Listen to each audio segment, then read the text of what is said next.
أعوذ بالله من الشيطان الرجيم. بسم الله الرحمن الرحيم. الحمد لله رب العالمين،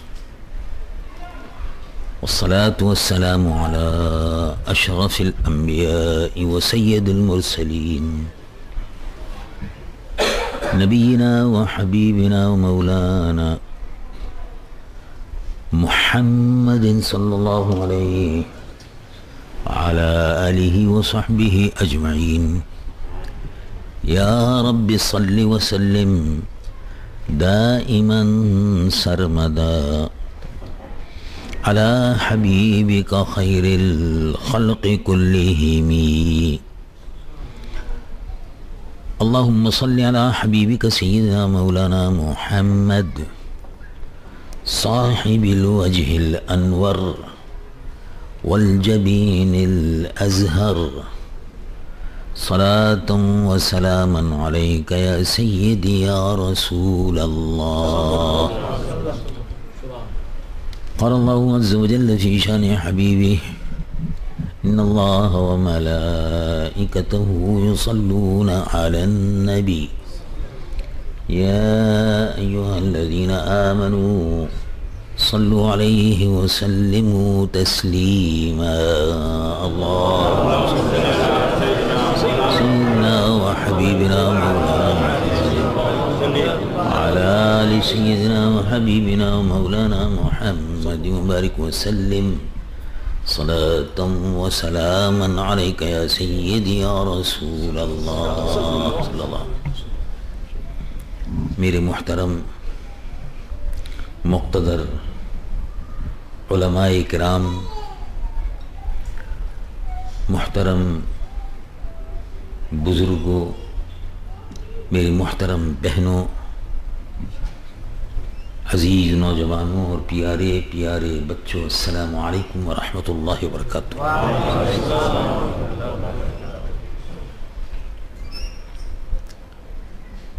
مجھے انتہائی خوشی اور مسرت ہے کہ آج اس بابرکت اجتماع میں جو عظمت صحابہ کے نام سے منعقد ہو رہا ہے، مقتدر علماء اکرام بھی الحمدللہ تشریف فرما ہے.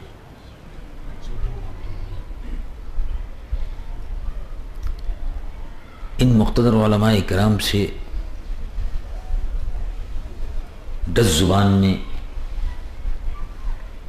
اللہ تبارک و تعالی اور اس کے پیارے محبوب حضور پر نور خاتم الانبیاء سید العالمین محمد رسول اللہ صلی اللہ علیہ وسلم،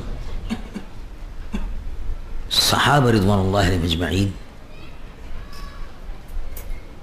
اور ان صحابہ رضوان اللہ علیہم اجمعین میں مقتدر اور محترم خلفائے راشدین کے مقدس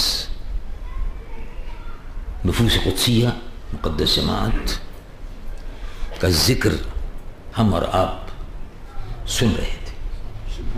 اردو زبان میں بھی رسول اللہ کے صحابہ کی خدمت میں خراج عقیدت پیش کیا، اور دس زبان نے بھی صحابہ رضوان اللہ علیہم اجمعین کے دربار میں حاضر ہو کر دس زبان میں نذرانہ عقیدت پیش کیا. دونوں ہی زبانوں نے پیش کر دی. تیسری زبان انگریزی رہ گئی تھی، تو اردو میں بھی نذرانہ عقیدت پیش ہوا. صحابہ کی عظمت تعریف بیان ہوئی. مجھ سے کہا گیا کہ تھوڑا بہت انگریزی زبان میں بھی ضرور ہونا چاہیے، وہ انشاءاللہ عرض کروں گا. حضور پر نور صلی اللہ علیہ وسلم کے صحابہ یہ ایک جماعت ہے، یہ وہ لوگ ہیں کہ جنہوں نے حضور پر نور صلی اللہ علیہ وسلم پر ایمان لا کر اسلام کو اپنے دل میں جگہ دی. ایسے وقت میں جب اسلام کا نام لینا بہت بڑا جرم سمجھا جاتا تھا ان کے نزدیک، تو بہت بڑے ثواب کا کام تھا، لیکن ان کے یہاں جرم تھا۔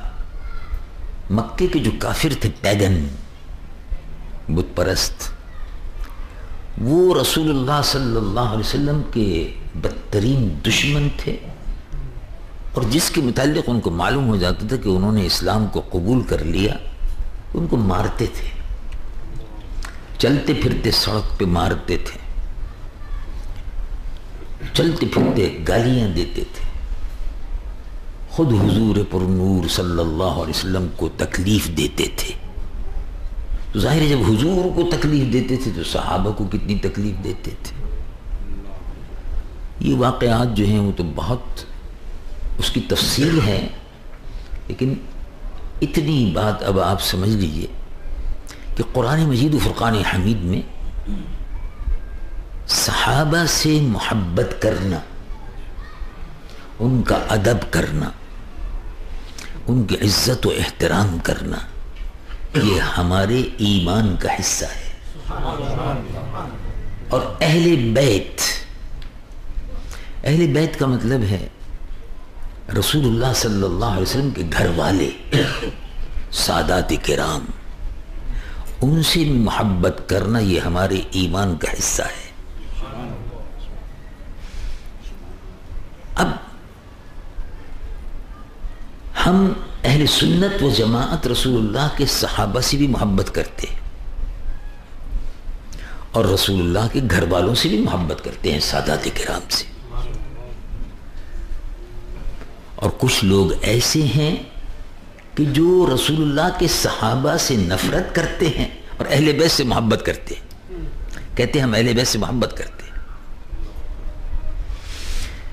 اللہ تبارک و تعالی جل جلالہ عما نوالہ نے مذہب حق اہل سنت و جماعت کو یہ خصوصیت عطا فرمائی ہے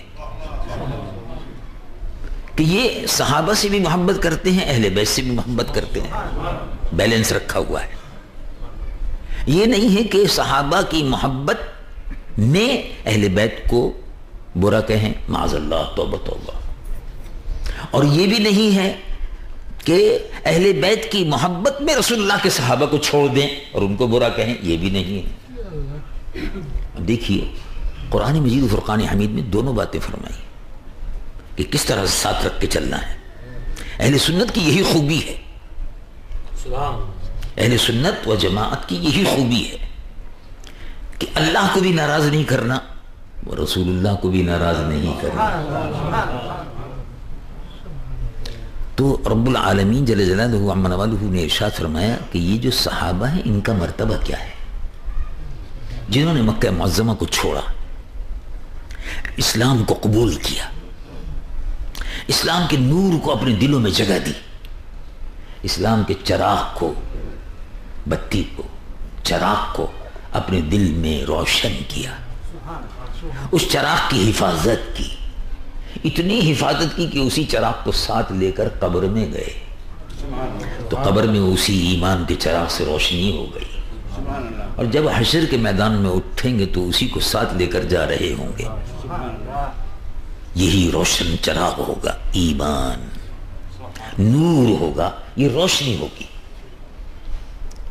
تو جنہوں نے ہجرت کی، مال چھوڑ دیا، مکان چھوڑ دیا، کاروبار چھوڑ دیا مکہ معظمہ میں، رب العالمین جل جلالہ عما نوالہ ارشاد فرماتا ہے والسابقون الاولون، سب سے پہلے اسلام کو قبول کرنے والے، ان کا ایک مرتبہ ہے، آپ ان کو نہیں چھوڑ سکتے، اسی کہ انہوں نے اسلام کو سب سے پہلے قبول کیا۔ جب کوئی قبول کرنے کو تیار نہیں تھا، اگر کوئی قبول کرے تو اس کو مارنے کو تیار ہو جاتے تھے، ایسے میں بغیر کسی ڈر کے اور خوف کے اسلام کو قبول کرنا بہت بڑی بات ہے۔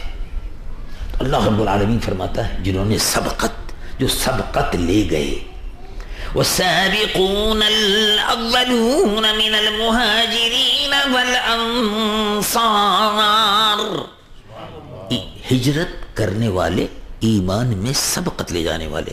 اب دیکھو جس نے ایمان میں پہل کی، یعنی پہلے اسلام کو قبول کر لیا، اس نے پہل کی تو اس کا ظاہر ہے اس کو تو ثواب ملے گا۔ پہل کی بغیر کسی خوف و خطر کے، کہ ٹھیک ہے کسی بات کی پرواہ نہیں، اسلام کو قبول کر لیا۔ مہاجرین ہجرت کی مکہ معظمہ سے مدینہ منورہ، اور انصار جنہوں نے رسول اللہ حضور پرنور صلی اللہ علیہ وسلم کے لیے اور آنے والے صحابہ کے لیے اپنی محبت کا دسترخوان بچھا دیا، اپنی جائیدادیں، اپنی بیوی، اپنے بچے رسول اللہ کے آنے پر، ان کے ساتھیوں کے آنے پر ان پہ قربان کرنے کے لیے کہہ دیا کہ یہ سب قربان ہوں، آپ آئیے، آپ اس شہر میں رہیے، یہ آپ کا شہر ہے، یہ آپ کے گھر ہیں، ہمارے بچے اور بیویاں یہ سب آپ کی لونڈے اور باندیاں ہیں۔ یہ انصار مدینے والے، مہاجر ہجرت کرنے والے مکہ معظمہ والے، ان کا ایک مرتبہ ہے دونوں کا۔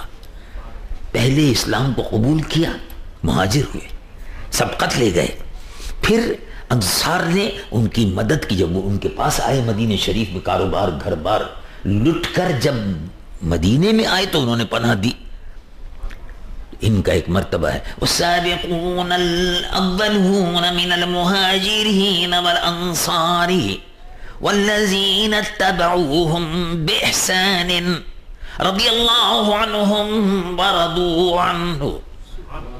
ایمان میں سبقت لے جانے والے، ہجرت کرنے والے، اور وہ لوگ کہ جنہوں نے ان آنے والوں کی مدد کی اور جنہوں نے ان کی پیروی کی، والذین اتبعوہم باحسان، نیکیوں میں پرہیزگاری میں ان کی پیروی کی، تابعین، اللہ ان سب سے راضی ہے، یعنی اللہ تعالی رسول اللہ کے صحابہ سے راضی ہے، بہت بڑی قربانی دی رضی اللہ عنہ۔ پھر ان میں صحابہ کی ایسی بھی جماعتیں تھیں صحابہ میں کہ جنہوں نے خاص موقع پر موجود ہوتے تھے تو جان کی قربانی لگا دیتے تھے۔ مثلا اب ایک واقعے سے آپ اندازہ لگائیے، حضور پرنور صلی اللہ علیہ وسلم مدینہ منورہ میں اعلان فرمایا کہ بھئی ہمارا ارادہ عمرہ کرنے کا ہے، جائیں گے۔ حضور نے ارشاد فرما دیا عمرہ کرنے کا ارادہ ہے، چلیں گے۔ صحابہ کو خبر ہو گئی، کرتے کرتے کرتے کرتے ایک دو چار سب کو خبر ہوتی گئی، تیاری کرنے لگے لوگ، تقریباً 1500 آدمی تیار ہو گئے، جانور بھی لے لیے قربانی کے لیے اور احرام باندھ لیے، مدینہ منورہ شریف سے سب روانہ ہو گئے۔ اور اس کے بعد ایک مقام ہے حدیبیہ۔ حدیبیہ کے مقام پر جو مکہ معظمہ سے تقریباً 24-25 کلومیٹر کے فاصلے پر ہے، پہلے ہے، وہاں قیام فرمایا، کیونکہ صحرا ہے، جنگل ہے، عرب میں خشکی ہے، تو حضور پرنور صلی اللہ علیہ وسلم، درخت بہت کم ہیں، جھاڑ بہت کم، درخت بہت کم، ایک درخت مل گیا تو اس کے نیچے ہی حضور تشریف فرما ہوئے، اور اس کے بعد ساتھ صحابہ رضوان اللہ مجمعین کے خیمے لگ گئے۔ اب مکہ شریف پر تو کافروں کا قبضہ تھا، تو حضور نے ارشاد فرمایا کہ مکہ شریف پہ کافروں کا قبضہ ہے، بت پرستوں کا۔ ابو جہل تو نہیں تھا اس زمانے میں، ابو جہل تو مارا گیا تھا 2 ہجری میں، بدر میں، لیکن ابو سفیان وغیرہ وغیرہ یہ سب جتنے بڑے بڑے تھے، اساطین قریشی سب موجود تھے وہاں، ابو سفیان وغیرہ۔ تو حضور نے ارشاد فرمایا کہ بھئی ایسا کرو، جا کے مکے کے کافروں سے پرمیشن لو، وہ اجازت دے دیں تو پھر ہم عمرہ کرنے کے لیے آئیں گے، اسی کو تو عمرہ کرنے کی اجازت تو ان سے لینی پڑتی ہے۔ چنانچہ کبھی کس کو بھیجا جائے؟ تو لوگوں نے کہا کہ حضرت عثمان رضی اللہ عنہ وارضہ، تو حضرت عثمان رضی اللہ عنہ وارضہ کا قریش میں بہت زیادہ احترام بھی تھا، تاجروں کا بڑا مشہور خاندان بھی تھا، تجارت آپ کا وہ تھا، اور عزت بھی تھی، کہنے بھی لوگ مانتے تھے۔ وہ کہ حضرت عثمان کو ایمبیسڈر بنا کر بھیج دو۔ رسول اللہ کے ایمبیسڈر بن کر حضرت عثمان گئے۔ آپ کو معلوم ہے کہ نماز اللہ کے لیے ہے، اور عمرہ بھی اللہ کے لیے. عمرے کی نماز کی نیت کرتے ہیں. نیت کرتا ہوں میں 3 رکعت نماز فرض مغرب واسطے اللہ تعالیٰ کے. پیچھے امام صاحب کے منہ میرا کعبہ شریف کی طرف اللہ اکبر. تو نماز اللہ کے لیے.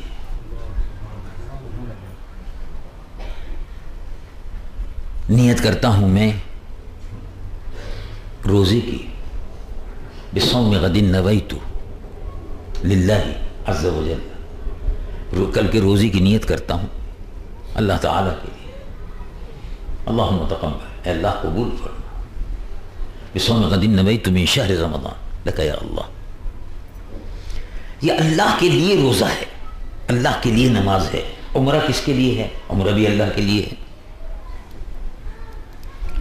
اللہم انی ارید العمرۃ فیسرہ لی وتقبلہ منی.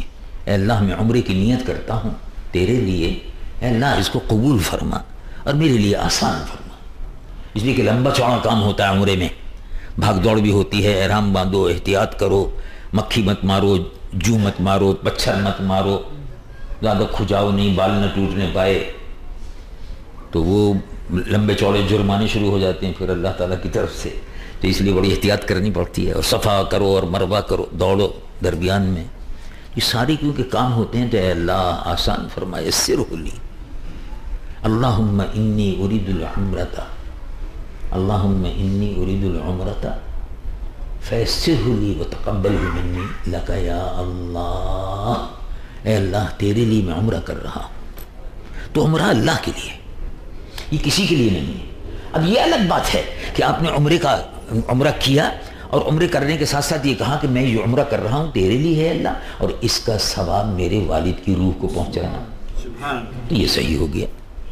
لیکن ہے اللہ کے لیے. نماز اللہ کے لیے ہے. نفل پڑھ رہے ہیں آپ، فرض تو نہیں ہے لیکن نماز نفل پڑھ رہے ہیں آپ. 2 رکعت نماز نفل واسطے اللہ تبارک و تعالیٰ کے میرا کعبہ شریف کی طرف تو اکیلے ہی پڑھ رہے ہیں. اور اے اللہ اس 2 رکعت نماز نفل کا ثواب میرے والد کی روح کو پہنچا. ثواب پہنچ جاتا ہے. لیکن نماز اللہ کے لیے، سجدہ اللہ کے لیے ہے، رکوع اللہ کے لیے ہے، وہ میرا کعبہ شریف کی طرف ہے.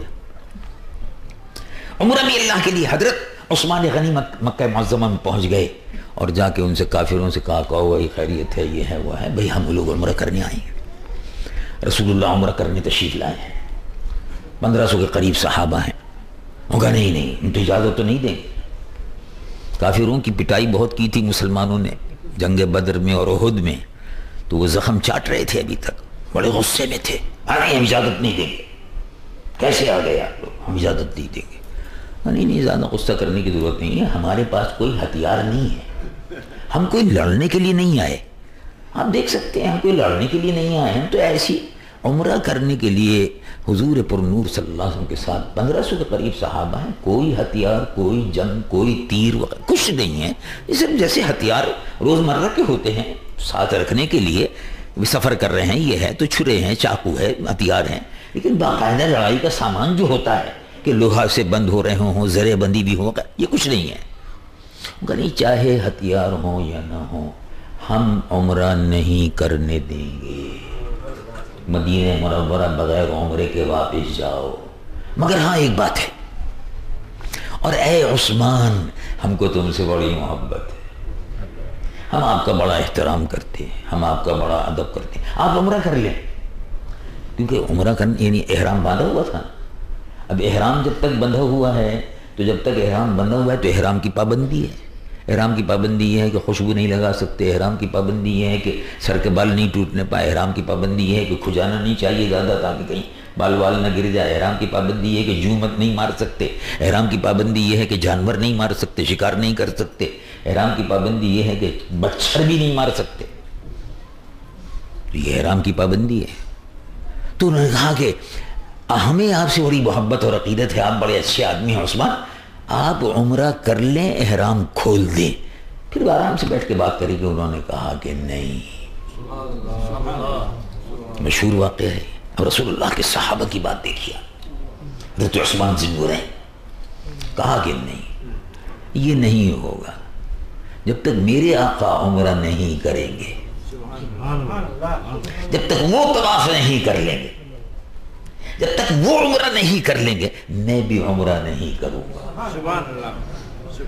جب تک ان کا احرام بندھا ہوا ہے، میرا بھی احرام بندھا رہے گا، جب ان کا کھلے گا میرا بھی کھل جائے گا، نہیں کروں گا۔ ابھی اللہ کی عبادت تھی، کر لینی چاہیے تھی، لیکن معلوم یہ ہوا کہ عبادت وہ جو کرنا چاہتے تھے اللہ کی، وہ دامن مصطفیٰ میں کرنا چاہتے تھے۔ یہ محبت تھی ان کی، یہ ادب تھا ان کا، ادب تھا یہ، اس کو ادب کہتے ہیں، اس کو عظمت مصطفیٰ صلی اللہ علیہ وسلم کہتے ہیں کہ کتنی عظمت اور کتنا ادب تھا۔ ہم کو بھی صحابہ، چنانچہ صحابہ رضوان اللہ علیہم اجمعین کو بعد کو یہ اطلاع ملی کہ حضرت عثمان کو بعد اللہ شہید کر دیا گیا وغیرہ وغیرہ، تو صحابہ نے حضور کی بیعت کی، حضور نے ارشاد فرمایا آؤ بھائی بیعت کرو۔ اللہ تعالیٰ قرآن شریف میں اس کا ذکر فرماتے ہیں، رب العالمین جل جلالہ عما نوالہ ارشاد فرماتا ہے لقد رضی اللہ عن المؤمنین اذ یبایعونک تحت الشجرہ فعلم ما في قلوبهم فأنزل السكينة عليهم وأثابهم فتحا قريبا۔ اللہ ان ایمان والے صحابہ سے، صحابہ کا ذکر کیا، اس ایمان کے ساتھ ذکر کیا، رضی اللہ عن المؤمنین، اللہ راضی ہوا ان ایمان والوں سے۔ صحابہ کے ایمان کی اللہ تعالیٰ گواہی دے رہا ہے، تو صحابہ ایمان والے تھے، بے ایمان نہیں تھے۔ اللہ ان صحابہ سے راضی ہوا جن ایمان والے صحابہ نے آپ کی بیعت کی، رسول اللہ سے بیعت کی کہ جب آپ حکم فرمائیں گے تو آپ کے حکم پر اپنی جان، اپنا مال، اپنا سب کچھ یا رسول اللہ آپ کے حکم پر قربان کر دیں گے۔ اذ یبایعونک تحت الشجرہ، اس درخت کے نیچے جو بیعت کی، اللہ ان ایمان والوں سے راضی ہوا، ان پر سکینہ نازل فرمایا، ان پر سکینہ نازل فرمایا، ان پر رحمت کا نزول ہوا۔ سکینہ رحمت، فرشتے جو رحمت کو لے کر آتے ہیں، اللہ تبارک و تعالی نے رسول اللہ کے صحابہ پر رحمت کے فرشتے نازل فرمائے، اور اگلا قدم جو تھا وہ فتح کا تھا، وہ اس کی بشارت بھی دی جا رہی ہے، لیکن صحابہ سے اللہ راضی ہوا۔ تو یہ ایک جماعت ہے صحابہ کی جن سے اللہ راضی ہوا، سبحان اللہ، اور رسول اللہ بھی جن سے راضی ہوئے۔ تو جن سے اللہ بھی راضی ہو، رسول اللہ بھی راضی ہو، ان کا مقام کتنا بلند ہوگا۔ ہم ان کے دامن کو نہیں چھوڑ سکتے۔ دوسری جماعت جو ہے اس کو کہتے ہیں اہل بیت۔ اہل بیت کا مطلب ہے گھر والے۔ گھر والے میں کون ہیں؟ حضور کی بیویاں، یہ گھر والے ہیں۔ حضور کی بیویاں جو ہیں، پاک بیویاں، ازواج مطہرات امہات المؤمنین، یہ گھر والیاں ہیں۔ اور حضرت بی بی سیدہ خاتون جنت فاطمہ الزہرا گھر والی ہیں، یعنی حضور کی اولاد میں سے عطرت ہے، اہل بیت ہے۔ امام حسن اور امام حسین بھی ہیں، علی المرتضیٰ بھی ہیں۔ تو قرآن مجید و فرقان حمید میں اللہ تبارک و تعالی ارشاد فرماتا ہے، اے محبوب صلی اللہ علیہ وسلم آپ فرما دیجئے، کیا فرما دیجئے؟ رب العالمین جل جلالہ عما نوالہ ارشاد فرماتا ہے قل لا اسألکم علیہ اجرا الا المودۃ فی القربى۔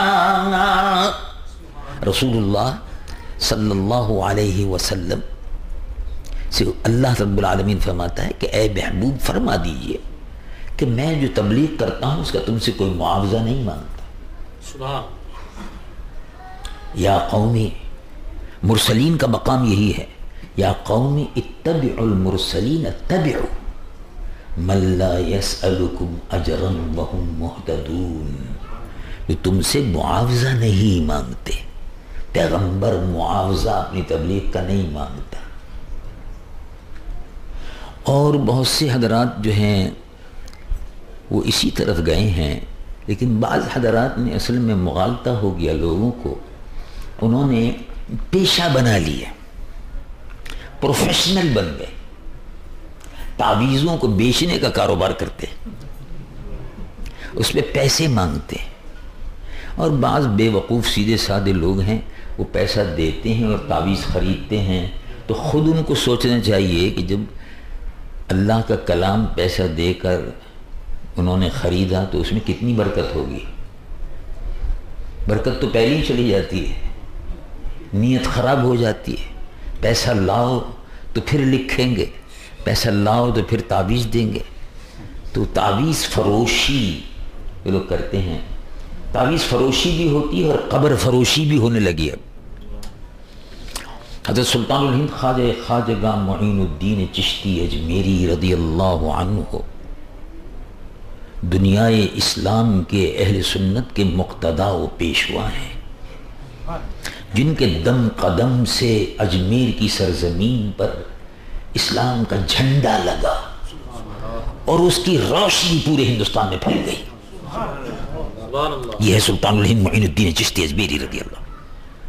ان کی قبر کو بھی لوگ بیچ رہے ہیں، ان کی قبر کو بھی لوگ بیچتے ہیں، ان کی قبر کے لیے پیسے جمع کرتے ہیں، ان کی قبر کے لیے ان کی قبر پر چادریں بیچتے ہیں اور ان کی قبر پر تعویذ بیچتے ہیں۔ وہ یہ نہیں کرتے تھے، انہوں نے یہ کام نہیں کیا، انہوں نے تو ہندوؤں کو مسلمان کیا،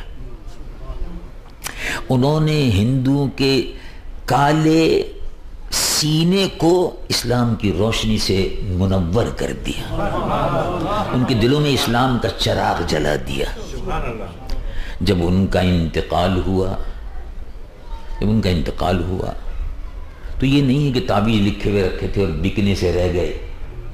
جب ان کا انتقال ہوا تو سید بلگرامی رحمۃ اللہ علیہ ارشاد فرماتے ہیں جب حضرت کا وصال ہوا تو ایک کمرہ تھا، اس کمرے میں بال ہی بال تھے بھرے ہوئے، چوٹیاں تھیں۔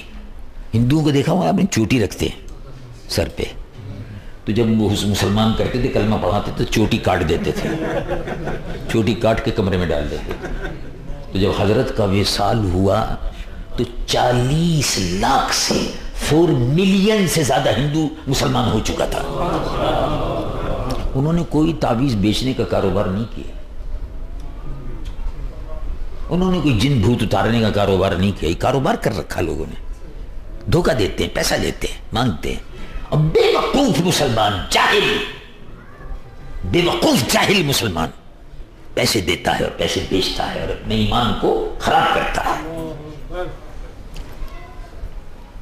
وہ قبر کو بیچ رہے ہیں۔ حضرت سلطان الہند خواجہ معین الدین چشتی نے نہیں کیا تھا۔ آپ دیکھیں گھر بیٹھے کچھ لوگوں نے ڈائریکٹری منگوا لی ہے، لندن کی، پیرس کی، ہالینڈ کی، یہاں کی، وہاں کی ڈائریکٹریاں منگوا لی ہیں، اس میں مسلمانوں کے ایڈریس دیکھ لیتے ہیں، ان مسلمانوں کے ایڈریس پر حضرت خواجہ غریب نواز کی طرف سے درخواست جاتی ہے کہ آپ ہمارے لیے کچھ پیسہ بھیج دو۔ حضرت سلطان الہند معین الدین چشتی اجمیری پیسے مانگا کرتے تھے کسی سے، کبھی میرے عرس کے لیے پیسے دو مجھ کو، کبھی نہیں کیا۔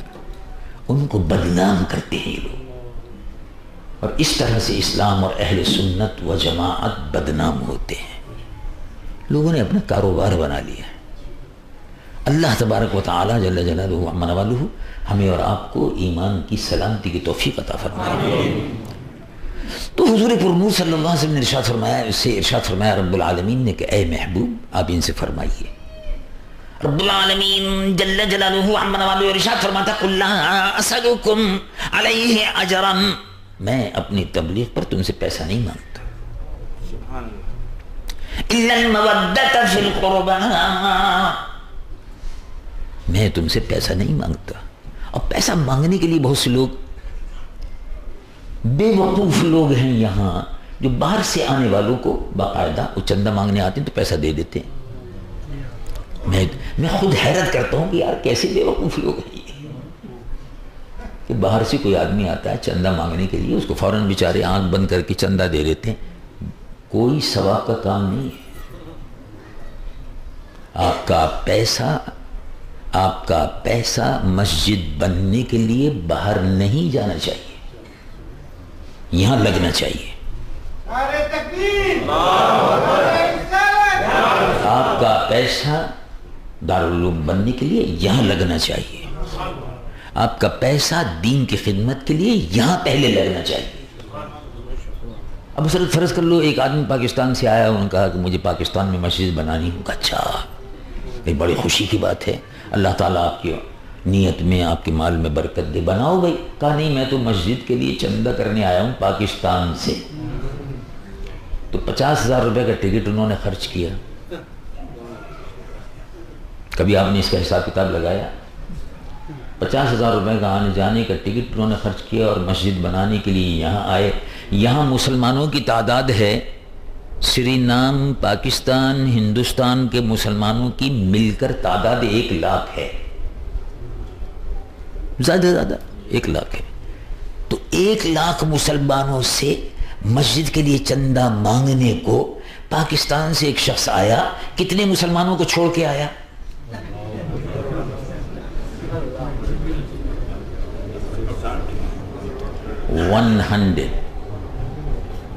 130 ملین 130 ملین مسلم پاپولیشن ہے پاکستان کی۔ 130 ملین مسلمانوں سے پیسہ نہیں مانگا، 100,000 مسلمانوں سے پیسہ مانگنے کے لیے آ گیا، اور بے وقوف اس کو پیسہ دیتے ہیں۔ پیسے تو یہاں کی مسجد بنانے کے لیے ضرورت ہے، یہاں کے جامعہ کو ضرورت ہے، یہاں کے دینی اداروں کو ضرورت ہے۔ وہاں 13 کروڑ مسلمان پیسہ نہیں دے سکتے کیا؟ وہ نہیں دیتے کیونکہ وہ جانتے ہیں کہ یہ کھا جائے گا، اور وہاں اس کو کوئی دیتا نہیں تو بیچارہ یہاں آپ سیدھے سادے بھولے والے تو آپ سے مانگنے کو آ جاتا ہے۔ بے وقوف لوگ ہیں، اس کو دے دیتے ہیں پیسہ۔ آپ یہاں اپنی مسجدوں کی فکر کریں، آپ یہاں اپنے دینی اداروں کی فکر کریں، آپ یہاں اپنے دینی اداروں کو دیں۔ اب ہندوستان میں 20 کروڑ مسلمان رہتے ہیں، ہندوستان میں 20 کروڑ مسلمان رہتے ہیں۔ 20 کروڑ مسلمان کا مطلب ہے 200 ملین مسلم۔ تو 200 ملین مسلمانوں کو چھوڑ کر ہندوستان سے ایک آدمی 50,000 کا ٹکٹ لے کر یہاں آیا۔ پہلے تو پوچھ رہے ہیں یہ کہ 50,000 ٹکٹ کا پیسہ کہاں سے آیا؟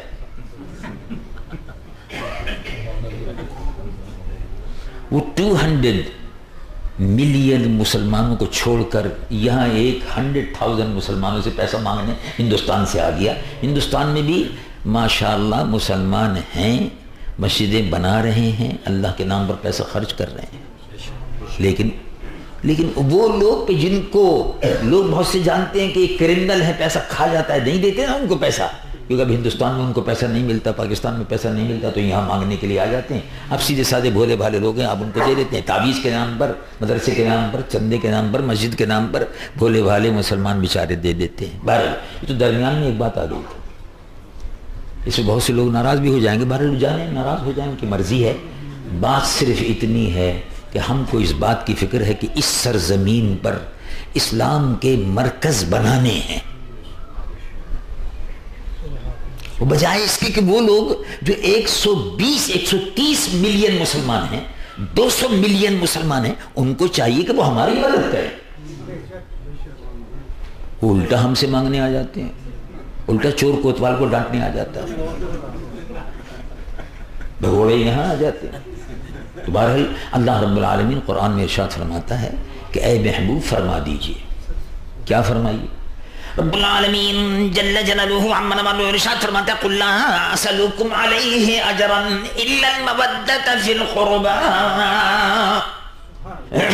میں تم سے کوئی اجر اور معاوضہ اپنی تبلیغ کا نہیں مانگتا کہ بلاؤ پیسے دو، میں نے واعظ کہا ہے پیسے دو، تحدیث لکھا ہے پیسے دو، نہیں، کوئی معاوضہ تم سے نہیں مانگتا، مگر میں ایک بات چاہتا ہوں کہ تم میری اولاد سے، تم میرے خاندان سے، تم میرے قرابت داروں سے، رشتہ داروں سے محبت رکھنا۔ رسول اللہ نے کوئی معاوضہ نہیں مانگا، مگر بات یہ ہے کہ جس طرح سے آپ رسول اللہ سے محبت کرتے ہیں ایسی ان کی اولاد سے بھی محبت کریں. سادات کرام ہمارے سردار ہیں. سادات کرام ہمارا سر نیچے ہے, ان کا قدم ہمارے سروں پر ہے. سادات کرام رسول اللہ کے گھرانہ. اب حدیث شریف ایک حدیث شریف مولانا حضرت علامہ مولانا شفیق الرحمان صاحب نے بھی پڑھی. سبحان اللہ, بڑی پیاری حدیث ہے. حضور پر نور سید العالمین محمد رسول اللہ صلی اللہ علیہ وسلم نے ارشاد فرمایا اصحابی کالنجوم بأیہم اقتدیتم اقتدیتم, اور کما قال صلی اللہ علیہ وسلم, میرے صحابہ ستاروں کی مانند ہیں,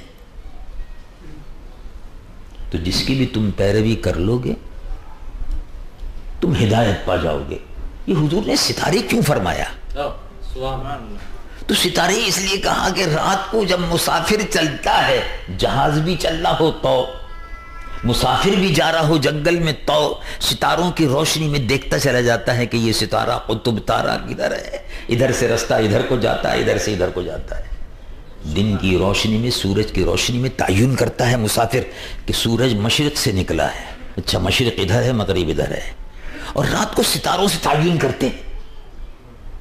تو حضور پر نور صلی اللہ علیہ وسلم نے ارشاد فرمایا کہ ستارے جو ہیں صحابہ میرے ستاروں کی طرح سے ہیں. ستاروں کی روشنی میں چلتے ہو, جس طرح سے منزل تلاش کر لیتے ہو, ایسے ہی جس صحابی کے دامن سے بھی وابستہ ہو گئے ہدایت پا جاؤ گے. دوسری حدیث میں حضور نے ارشاد فرمایا مثل اہل بیتی مثل اہل بیتی کسفینۃ نوح, میرے اہل بیت کی مثال, میرے خاندان کی مثال ایسی ہے جیسے حضرت نوح علیہ السلام کی کشتی. من رکبہا جو کشتی میں سوار ہو گیا بچ گیا, نجا. جو رہ گیا وہ طوفان نوح میں ختم ہو گیا. تو حضرت نوح علیہ السلام نے کشتی تیار کی اور کہا آؤ بھائی ایمان والو آؤ کشتی میں بیٹھ جاؤ.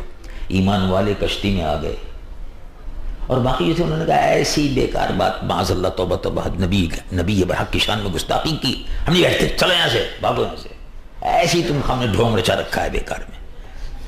وہ لوگ نہیں بیٹھے.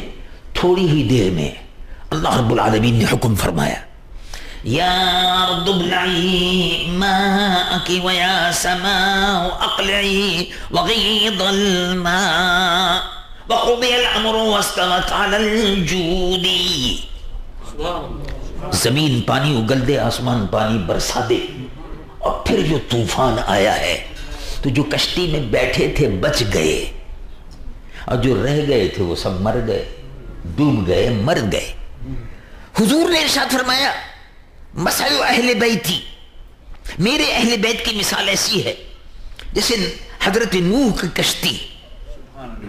تو جو میرے اہل بیت کے دامن سے وابستہ رہا اس کو قیامت کے دن میری شفاعت نصیب ہوگی. من رکبہا نجا, یعنی جو میرے اہل بیت کے ساتھ رہا اس کو نجات مل گئی, یعنی قیامت میں حضور کی شفاعت ہوگی. تو کشتی جو ہے اس میں رسول اللہ صلی اللہ علیہ وسلم کے اہل بیت ہیں, اور ستارے جو ہیں صحابہ رضوان اللہ علیہ مجمعین ہیں. تو کشتی اگر جا رہی ہے سمندر میں, کشتی اگر جا رہی ہے سمندر میں تو بغیر ستاروں کی روشنی کے نہیں چل سکتی. نشان منزل پر نہیں چلے گی. کشتی والا ستاروں کی روشنی سے اپنی راہ کو رات کے وقت معین کرتا ہے. مطلب یہ ہے کہ اہل بیت بھی اور حضور کے صحابہ بھی دونوں کو ساتھ لے کے چلو. اہل بیت کے ساتھ بھی رہو, رسول اللہ کے صحابہ کے ساتھ بھی رہو, ہدایت پا جاؤ گے, رسول اللہ کے دامن سے وابستہ ہو جاؤ. اہل سنت و جماعت کا مذہب حق ہے. ہم صحابہ سے بھی محبت کرتے ہیں, ان کے دامن سے وابستہ ہیں, اور رسول اللہ کے اہل بیت سے بھی وابستہ ہیں, ان سے بھی محبت اور ان کا ادب و احترام کرتے ہیں. یہ اہل سنت کا مذہب دیکھا آپ نے, کسی کا انکار نہیں کرتے. اور سے انہوں نے اللہ تبارک و تعالی اللہ کی محبت میں رسول اللہ صلی اللہ علیہ وسلم سے نفرت ہو گئی. کیا مطلب ہے؟ یعنی اللہ کی محبت، صاحب ہم تو اللہ کی محبت کرتے ہیں. اچھا اور نبی کا؟ ہم کہا ٹھیک ہے وہ ہم جیسے ہی ہیں. تو اللہ کی محبت میں توحید، توحید اللہ کی محبت، تو اللہ کی محبت بھی ہے اور نبی کی توہین بھی ہے. تو توحید اور توہین ساتھ نہیں چل سکتے. توحید اور تعظیم، اللہ کی وحدانیت کا اقرار بھی ہو اور نبی کی عظمت کا بھی اقرار ہو. یعنی لا الہ الا اللہ بھی ہے اور محمد رسول اللہ بھی ہے صلی اللہ علیہ وعلی آلہ وصحبہ وسلم. بیلنس رکھا ہے. یہی اہل سنت و جماعت کا مذہب. حضور پر نور سید العالمین محمد الرسول اللہ صلی اللہ علیہ وسلم کے صحابہ کا بڑا مرتبہ اور بڑا مقام اور مختلف آیات طیبات میں ان کی تعریف اللہ رب العالمین نے بیان فرمائی. اور اسی کے ساتھ ساتھ اللہ رب العالمین جل جلالہ عما والہ نے حضور پر نور سید العالمین محمد الرسول اللہ صلی اللہ علیہ وسلم کہ صحابہ کی عظمت کو جہاں قرآن میں بیان کیا، ہم سے اللہ رب العالمین یہ چاہتا ہے کہ ہم نبی سے بھی محبت کریں، حضور سے. حضور سے محبت کے ساتھ ساتھ حضور کے صحابہ کا بھی ادب کریں اور حضور کے اہل بیت سے بھی محبت کریں.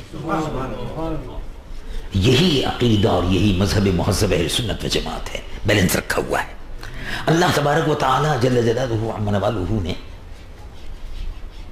صحابہ میں دیکھیے، جیسے انبیاء علیہ السلام میں ہر نبی جو ہے وہ افضل نہیں ہے. بعض نبیوں کو بعض نبیوں پر فضیلت ہے، جیسے قرآن پاک میں آتا ہے.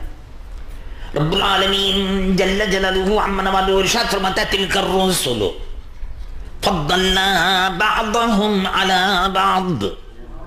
انبیاء کی مقدس جماعت ہے، بعض نبیوں کو بعض نبیوں پر فضیلت ہے. منہم من کلم اللہ، بہت سے انبیاء میں سے ایک نبی ایسے بھی ہیں جن سے اللہ تعالیٰ نے گفتگو فرمائی، کوہ طور پر بلایا.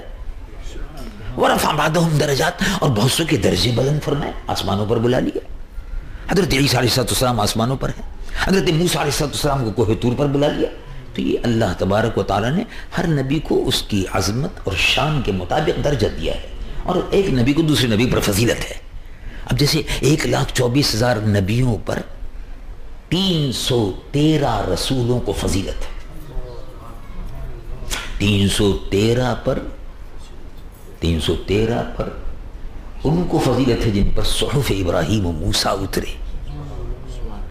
پھر ان پر 4 کو فضیلت ہے. 4 کو دیکھیے 1,24,000 سے چلتے چلتے 313 سے چلتے چلتے 310 اور 311 اور 304 104 سے چلتے چلتے پھر 4 حضرت سیدنا ابراہیم خلیل اللہ، حضرت موسیٰ کلیم اللہ، معاف کیجیے گا، حضرت سیدنا داؤد نبی اللہ، حضرت سیدنا موسیٰ کلیم اللہ، حضرت سیدنا عیسیٰ نبی اللہ، اور سید العالمین و رحمت للعالمین محمد رسول اللہ. 4 کو فضیلت. تو 1,24,000 سے چلتے چلتے چلتے چلتے چلتے 4 پر آ گئے، اور 4 میں حضور پر نور محمد رسول اللہ کو فضیلت ہے. یہ ہمارا آپ کو سب کو معلوم ہے کہ 4 کو فضیلت ہے. اسی طرح سے صحابہ رضوان اللہ علیہ مجمعین 1,24,000 صحابہ، 1,24,000. ان 1,24,000 میں وہ صحابہ بھی ہیں جنہوں نے بدر کے میدان میں رسول اللہ کے ساتھ جہاد کیا. تو ان کا مرتبہ کیا تھا؟ ان کا مرتبہ یہ تھا، حضور پر نور صلی اللہ علیہ وسلم نے ارشاد فرمایا اعملوا ما شئتم فقد غفر اللہ لکم، او کما قال صلی اللہ علیہ وسلم. یا اہل بدر، اے اہل بدر جنہوں نے بدر کے میدان میں اپنی جان اور مال کی قربانی دے کر میرے ساتھ ساتھ رہے، جن پر میدان جہاد میں فرشتے اترے، جبرائیل لشکر ملائکہ لے کر اترے، ان کا اہل بدر کے مجاہدین کا مرتبہ یہ ہے کہ وہ جو چاہیں کریں، اللہ نے ان کے سارے اگلے پچھلے گناہ معاف کر دیے. یہ چاہو اعملوا ما شئتم فقد غفر اللہ، اعملوا ما شئتم فقد غفر اللہ لکم، اللہ نے تمہاری مغفرت فرما دی. یہ اہل بدر کا مرتبہ ہے. اور بہت سے صحابہ ایسے ہیں جن سے حضور بڑی محبت فرماتے تھے، بڑی محبت فرماتے تھے. تو 1,24,000 صحابہ، ان میں صحابہ میں ممتاز ان کا مرتبہ بدر والوں کا، بدر والوں سے اوپر احد والوں کا، احد والوں سے اوپر بدر شریف والوں. ایسی ہی جنہوں نے صحابہ نے بیعت رضوان کی، ان کا بھی مرتبہ ہے، ان کا بھی ایک مرتبہ ہے. یہ مرتبے ہیں صحابہ کے. اور ان سب صحابہ میں سب سے بڑا مرتبہ ہے 4 صحابہ کا. ان سب صحابہ میں سب سے بڑا مرتبہ 10 صحابہ کا، اور 10 میں پھر مرتبہ ہے 4 صحابہ کا. 10 وہ ہیں جن کو جنت کی بشارت دی. سبحان اللہ. حضور پر نور صلی اللہ علیہ وسلم نے دیکھیے کس شان کے ساتھ ارشاد فرمایا، سعد بن ابی وقاص تم جنتی ہو. اب جنت کا جو مالک نہ ہو وہ کیسے کہہ سکتا ہے کہ تم جنتی ہو؟ نعرہ تکبیر، نعرہ رسالت. حضور نے ارشاد فرما دیا تم جنتی. ابو عبیدہ بن الجراح العامری امین الامہ رضی اللہ عنہ تم جنتی. سعد بن ابی وقاص تم جنتی. اور ارشاد فرمایا حسن و حسین جنتی. یہ حدیث صحیح ہے، بخاری شریف میں. الحسن والحسین سیدہ شباب اہل جنہ. جس کو جنت کے نوجوانوں کے سردار کو دیکھنا ہو، حسن اور حسین کو دیکھ لو. تو سبحان اللہ، جنت کے نوجوانوں کو حضور دنیا میں دکھا رہے ہیں کہ دیکھو یہ ہے، یہ زمین پر چلتے پھرتے جنتی دیکھ لو. تو جو آقا اپنے امتیوں کو اس طرح جنت بانٹ رہے ہوں، ان کا مقام کتنا بلند ہوگا. الحسن والحسین سیدہ شباب اہل جنہ.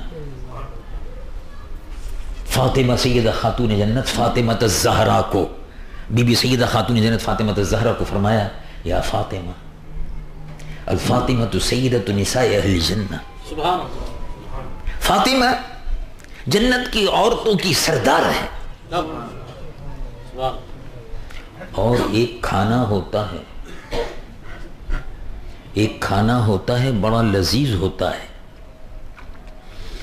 مجھ کو بھی بہت کم وہ کھانے کو ملتا ہے، اور آپ میں سے بہت سے لوگ شاید کبھی کھا لیا ہو. وہ کھانا ہوتا ہے گوشت، روٹی، سالن، اس کو مکس کر دیتے. اس کو عربی زبان میں کہتے ہیں سرید. حضور اس کو بڑا پسند فرماتے تھے صلی اللہ علیہ وسلم. جیسے حضور لوکی کو بہت پسند فرماتے تھے. انگلی مبارک کو سیدنا انس رضی اللہ عنہ وارضہ فرماتے ہیں کہ حضور انگلی مبارک کو لوکی کے سالن میں ڈالتے تھے اور لوکی کو تلاش کر کے پھر نوش فرماتے تھے. تو لوکی بڑی پسند تھی. ایسے ہی سرید ایک کھانا ہے، وہ حضور کو بڑا پسند تھا. وہ کھانا کیا تھا کہ جیسے شوربہ بنا لیا، گوشت بھی بنا لیا، اب اس میں روٹی کے ٹکڑے، جیسے آپ کے یہاں روٹی پکتی ہے ماشاءاللہ، تو روٹی کے ٹکڑے اس میں ڈال دیے. اب 15 منٹ 20 منٹ آدھا گھنٹہ اگر اس میں رکھیں آپ، پھر کھانا کھانا شروع کریں. اس کو سرید کہتے ہیں. حضور کو یہ کھانا بہت پسند تھا. تو فضل السرید علی سائر الطعام کفضل عائشہ. اب یہ فضیلت حضور بیان فرما رہے ہیں. تو جس طرح سے کھانے میں سب سے عمدہ کھانا جو ہے سرید ہے، حضور نے تعریف فرمائی. سرید حضور پسند فرماتے تو کہا مجھے پسند ہے. تو یہ اس کی فضیلت ہے. تو جس طرح سے کھانے میں سرید کو فضیلت ہے، ایسے ہی عائشہ کو امت کی عورتوں پر فضیلت حاصل ہے. تو حضور نے فضیلت بیان فرما دی، جنتی ہونا بھی بیان فرما دیا، فضیلت بھی لوگوں کے بیان کر دی. فلاں جنتی، فلاں کو فضیلت، فلاں کو بانٹ رہے ہیں، تقسیم کر رہے ہیں. 4 صحابہ کو فضیلت ہے، ان میں سیدنا ابو بکر و عمر، عثمان و علی.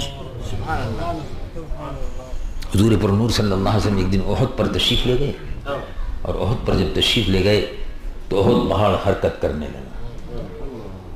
احد حرکت کرنے لگا، پہاڑ ہلنے لگا. میں ٹھہر جاؤ. پہاڑ سے فرمایا ٹھہر جاؤ، تم پر ایک جنتی ہے. ایک شہید ہے. حضرت عثمان آگے فرمایا تو یہ دو شہید ہیں. بعض روایت میں آتا ہے دوسری میں حضرت علی مرتضیٰ کے متعلق فرمایا یہ شہید ہیں. حضرت عمر کی شہادت کی بشارت دی, حضرت عثمان کی شہادت کی بشارت دی, حضرت علی مرتضیٰ کی شہادت کی حضور نے بشارت دی. تو حضور 4 صحابہ سے سب سے زیادہ قریب اور محبت فرماتے تھے, اور انہی میں سیدنا ابو بکر الصدیق رضی اللہ عنہ ہے. اور ان کے فضائل اور کمالات, سب سے بڑا احسان حضرت ابو بکر صدیق رضی اللہ عنہ وارضہ کا جو ہے امت پر, وہ یہ ہے کہ آپ نے عقیدہ ختم نبوت کی حفاظت کی. اور تو بے شمار احسانات ہیں. تو حضور پر نور صلی اللہ علیہ وسلم کے ارشاد کے مطابق کہ ان کے احسانات کا بدلہ امت نہیں چکا سکتی. بڑے احسانات ہیں, امت کیا چکا سکتی ہے؟ اللہ ہی ان کے احسان کا بدلہ چکا سکتا ہے. مسجد بھی ہے, غار بھی ہے, غار کی رات بھی ہے, غار میں جو حضور تشریف لے گئے تھے وہ رات بھی ہے. اور جناب کیا کیا ان کے کارنامے ہیں, لیکن سب سے بڑا کارنامہ یہ ہے کہ حضرت ابوبکر صدیق نے فرمایا کہ میں رسول اللہ صلی اللہ علیہ وسلم کی نبوت میں کسی کو شریک نہیں بنا سکتا. یہ بات میں برداشت نہیں کر سکتا کہ ہر ٹچپونیاں چھوٹا موٹا 4 پیسے کا 2 ٹکے کا آدمی, جی 4 پیسے کا 2 ٹکے کا آدمی تو سمجھ گئے ہوں گے نا آپ, معمولی سے آدمی کھڑا ہو اور کہہ دے, شروع کر دے کہ میں بھی نبی ہوں, اس کو سبق ملنا چاہیے. نبوت کا دروازہ بند ہو گیا اور صحابہ نے اپنی جان قربان کر دی رسول اللہ کی نبوت کے تحفظ کے لیے. اس وقت ہم اپنی برادری کو زیادہ اچھا سمجھتے, اپنے دوست اپنے رشتہ داروں کو زیادہ قریب سمجھتے, لیکن رسول اللہ کے صحابہ کو دیکھو کہ رشتہ دار سامنے کھڑے ہوئے, بہت سے رشتہ دار تھے, قبیلے کے لوگ بھی تھے, رشتہ دار بھی سامنے تھے. وہ مسیلمہ جو جھوٹا نبی تھا اس کے ساتھ تھے, وہ اس کے ساتھ چلے گئے تھے. ادھر بھی رشتہ دار ادھر بھی رشتہ دار. ادھر کے والے رشتہ دار تو محمد رسول اللہ صلی اللہ علیہ وسلم کے ماننے والے تھے, ادھر والے رشتہ دار جھوٹا نبی جو تھا مسیلمہ اس کے ماننے والے تھے. ابو بکر صدیق نے حکم دیا جہاد کرو ان کے خلاف, تو ٹوٹ پڑے مسلمان, جان کی بازی لگا دی, کوئی رشتہ داری کی پرواہ نہیں کی, اس لیے کہ رشتہ داریاں سب ختم ہو جاتی ہیں. اصل رشتہ ہے غلامی محمد رسول اللہ صلی اللہ علیہ وسلم. یہ قبر میں بھی کام آتا ہے اور حشر میں بھی کام آتا ہے. برادری تو سب رکھی رہ جاتی ہے, دوست احباب برادری کے لوگ سب رشتہ دار پلوار خیشی, کوئی کام نہیں آتا قبر میں. قبر میں تو رسول اللہ آتے, اور ایسے ایسے صحابہ تھے. طے یہ ہوا کہ بھئی اب مسیلمہ کذاب سے لڑائی سے پہلے جا کے بات کرو, اس سے اس کو سمجھاؤ. ایک صحابی رضی اللہ عنہ وارضہ کو بھیجا, صحابہ کا ایمان دیکھیے. ایک صحابی کو بھیجا حضرت ابوبکر نے, کیونکہ حکم دے دیا تھا کہ ایک بھی جھوٹے نبی کا ماننے والا ایک بھی زمین پر باقی نہ رہے, گردن اتار دو سب کی, یا توبہ کر لیں گردن اتار دو. ایک صحابی تھے, ان کو بھیجا, اور بھی ان کے ساتھ تھے. جا کے اس سے کہا, مسیلمہ کذاب کے خیمے پہ پہنچ گئے, اس کو سلام نہیں کیا, کہا کہ وہ تم نے نبوت کا دعویٰ کیا ہے, رسول اللہ صلی اللہ علیہ وسلم کی نبوت پر ایمان لاؤ, آپ خاتم الانبیاء والمرسلین ہیں, آپ کی نبوت قیامت تک ہے, بشیر و نذیر ہیں, قیامت تک کے لیے رسول اللہ کی نبوت ہے, تم جھوٹے ہو, توبہ کرو. اس صحابی میں جرأت دیکھیے آپ کا, توبہ کرو. اور اس کا لشکر 30,000 آدمی تلواریں اور نیزے لیے ہوئے لڑنے کے لیے تیار, لیکن ان کی بہادری دیکھیے, ڈٹ کر بات کری, توبہ کرو. کہا تم کو یہ جرأت ہے, میں تم کو ابھی زندہ جلا دوں گا. جلا دے کیا پرواہ ہے. کہا تم مجھ پر ایمان لاؤ. کہا توبہ توبہ, تم اس قابل, تم بھی ایمان لائے, میں لا الہ الا اللہ محمد رسول اللہ صلی اللہ علیہ وسلم. کلمہ پڑھ کر اپنے سینے کو اب میں نے روشن کر لیا. اب یہ روشنی اسلام کی میرے سینے سے نکل نہیں سکتی. مسلمہ کذاب نے کہا ان کو آگ میں ڈال دو. تو آگ جل رہی تھی, تیل پک رہا تھا, ان کو پکڑ کے اس میں ڈالا گیا. تو ان سے کہا گیا بتاؤ تمہاری آرزو کیا ہے؟ تو تم کو مار رہے ہیں. کہ بس آرزو یہ ہے کہ میں جل جاؤں گا, میں خاک ہو جاؤں گا. میری خاک جو ہے جب میں جل جاؤں تو ہڈی خاک, اس خاک کو مدینہ شریف کے رستے پہ ڈال دیا. تو ہوا جو ہے میری خاک کو اڑاتی ہوئی مدینہ منورہ لے جائے گی, رسول اللہ کے روضے پہ قربان ہو جائے گی. یہ تھا ایمان صحابہ رضوان اللہ علیہم اجمعین کا. اللہ تبارک و تعالی اسی ایمان کی روشنی میں ہمیں اور آپ کو سب کو سلامت رکھے. Well, my dear brother and sister in Islam, Assalamu alaikum wa rahmatullahi wa barakatuh. Still we have time for Asr prayer. And inshallah we are going to offer our prayer, Asr prayer with Jama'at inshallah. And I like to explain you some important events which happened during the days of our beloved Prophet Sayyidul Alameen Muhammadur Rasulullah sallallahu alaihi wasallam. Today we are celebrating the dignity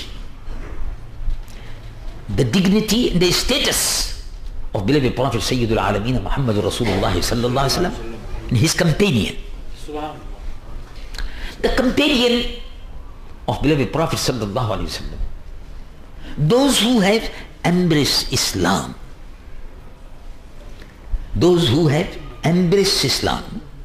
and after embracing Islam they try to protect their iman and faith,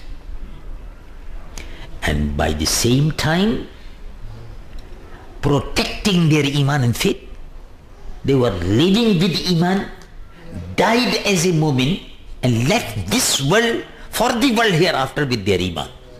They are the companion of Holy Prophet sallallahu alaihi wasallam, to have seen Holy Prophet sallallahu alaihi wasallam, and after embracing Islam they were living in this world as a Muslim. These companions, they had devoted their time, they had devoted their wealth, they had devoted their energy, they had devoted their wife and children for the upliftment of Islam. These are the companions of the Holy Prophet sallallahu alaihi wasallam. Our beloved Prophet sallallahu alaihi wasallam, once he asked the companion, we intend to fight. We are not intending to fight. We are obliged to fight. We were obliged to fight. So the pagans of Mecca, they want to invade the holy city of Medina. And because the pagans of Mecca, they want to invade the holy city of Medina, they are coming to fight with us here. So naturally, we have to defend ourselves. All the fight or all the war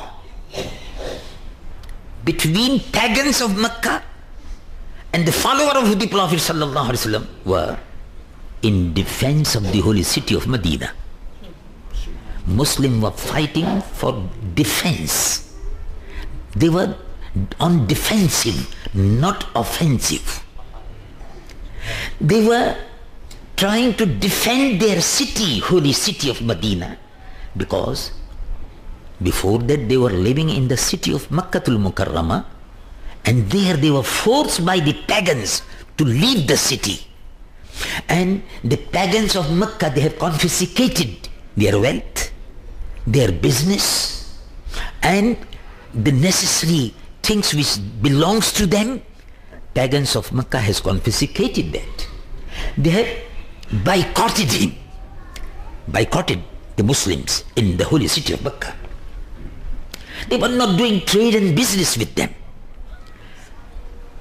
I want to say that they were forced to leave the holy city of Mecca, and they migrated to the holy city of Medina. Now they want to live there peacefully, but the pagans of Makkah decided, if Muslims in Medina city, if they live with peace and harmony, naturally Islam will flourish. So it is better, before they come up, it is better to attack on them and destroy the Muslim powers. So Muslim has to defend themselves. It was a war of defense which was fought by Holy Prophet sallallahu alaihi wasallam. Because Islam is a religion of peace. This religion of peace can spread in the time when there is a peace. If there is no peace, then Islam cannot flourish. Islam is a religion of peace.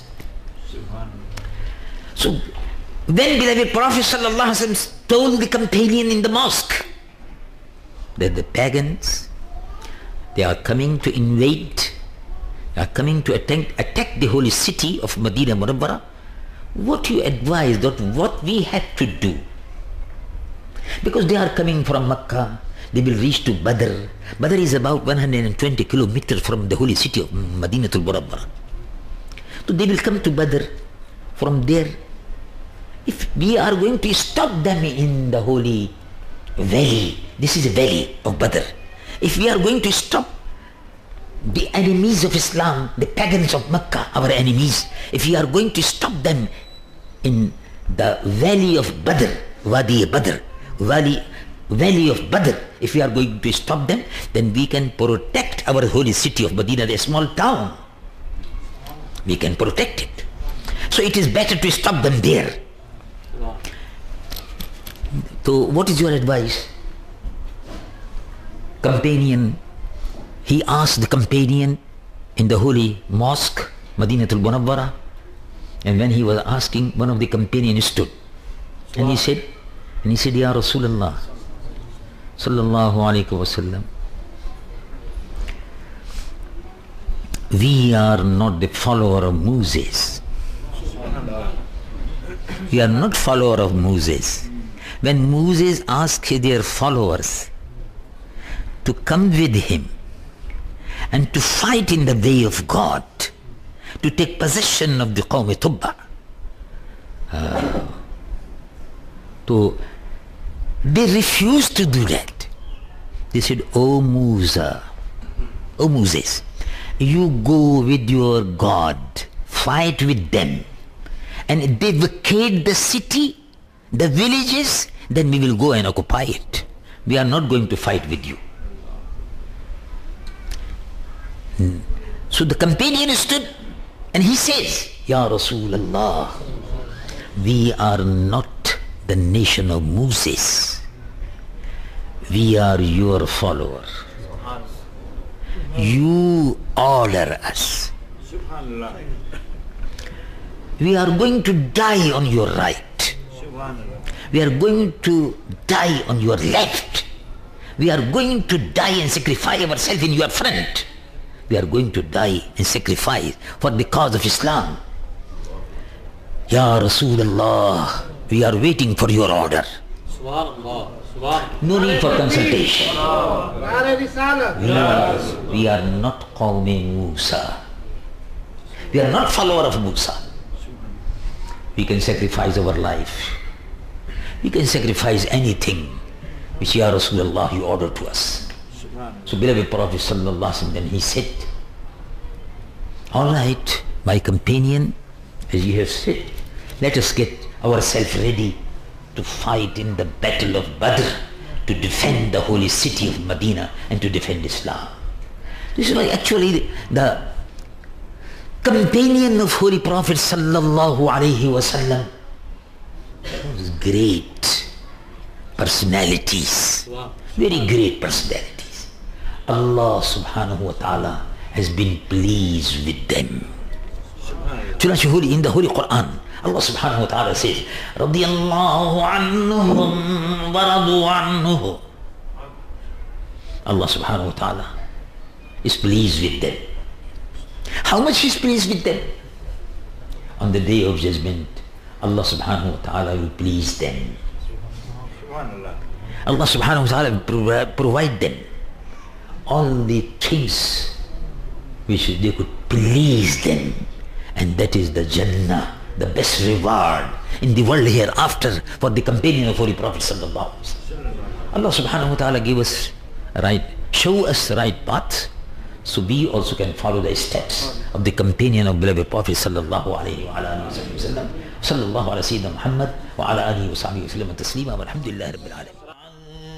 Badru alayna min saniyatil wada'i wajaba shukru alayna ma da'a lillahi ya Nabi salam alayka ya Rasul salam alayka ya Habib salam alayka salawatullah alayka salawatullah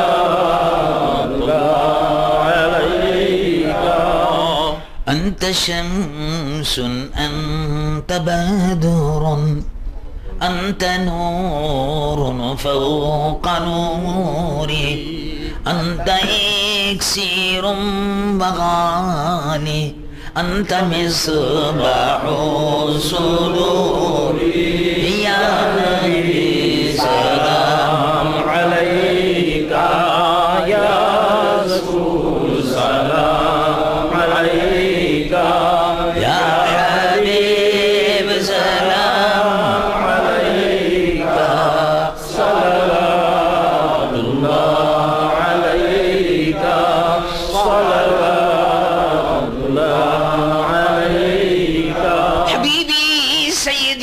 رسول اللہ صلی اللہ تعالیٰ علیہ وسلم آقا آپ سلطان مدینہ محبت وحی و سکینہ تو نور سے معمور سینہ اور مشک سے بہتر پسینہ یا نبی سلام علیکہ یا رسول سلام علیکہ یا حبیب سلام علیکہ صلوات اللہ علیکہ صلوات اللہ علیکہ صلاۃ و سلام علیکہ سیدی یا حبیبی یا رسول اللہ صلی اللہ علیہ وسلم سيدنا محمد وعلى آل سيدنا حبيبنا مولانا محمد وبارك وسلم. يا الله يا رحمن يا رحيم ربنا آتنا في الدنيا حسنة وفي الآخرة حسنة وقنا عذاب النار وادخلنا الجنة مع الأبرار. يا الله يا رحيم يا رحمن. اے اللہ رحمت والے آقا پیارے محبوب صلی اللہ علیہ وسلم کے پیارے گیسوں کا صدقہ حاضرین میں جتنے ہمارے دینی بھائی اور بہنیں حاضر ہیں پیارے محبوب حضور پر نور صلی اللہ علیہ وسلم کے پیارے گیسوں کا صدقہ ان کے محبوب صحابہ رضوان اللہ مجمعین و خلفاء راشدین کا صدقہ اہل بیت کرام رضوان اللہ مجمعین کا صدقہ اے اللہ حاضرین پر سامعین پر سب پر اپنی رحمتیں اور برکتیں نازل فرما. جتنے بھی ہمارے دینی بھائی اور بہنیں حاضر ہیں اے اللہ ان سب پر اپنی رحمتیں اور برکتیں نازل فرما. جن بھائیوں نے اور بہنوں نے اور عزیزوں نے اے اللہ مسجد کی تعمیر میں دام درم قدم سخن حصہ لیا اور مساجد کی تعمیر میں دام درم قدم سخن حصہ لے رہے ہیں اے اللہ سب کو دین و دنیا کی برکتوں نعمتوں اور رحمتوں سے مالا مال فرما. اے اللہ فرہاد عالم صاحب کو اللہ تبارک و تعالی ان کی مغفرت فرما, درجات کو بلند فرما, ان کے اعزاء اور اقارب کو صبر کی توفیق عطا فرما. اور جتنے بھی مسلمان مرحومین انتقال فرما چکے ہیں اے اللہ ان سب کی قبروں کو نور سے معمور فرما, قبروں کو روشن فرما, قبروں کو منور فرما. اے اللہ رحمت والے آقا پیارے محبوب صلی اللہ علیہ وسلم کے پیارے گیسوں کا صدقہ حاضرین پر سامعین پر اپنی رحمتیں اور برکت نازل فرما. جو بیمار ہیں ان کو شفا عطا فرما, جو بے روزگار ہیں ان کو روزگار عطا فرما, جو برسر روزگار ہیں ان کے روزی میں روزگار میں کاروبار میں تجارت میں کھیتیوں میں برکتیں عطا فرما.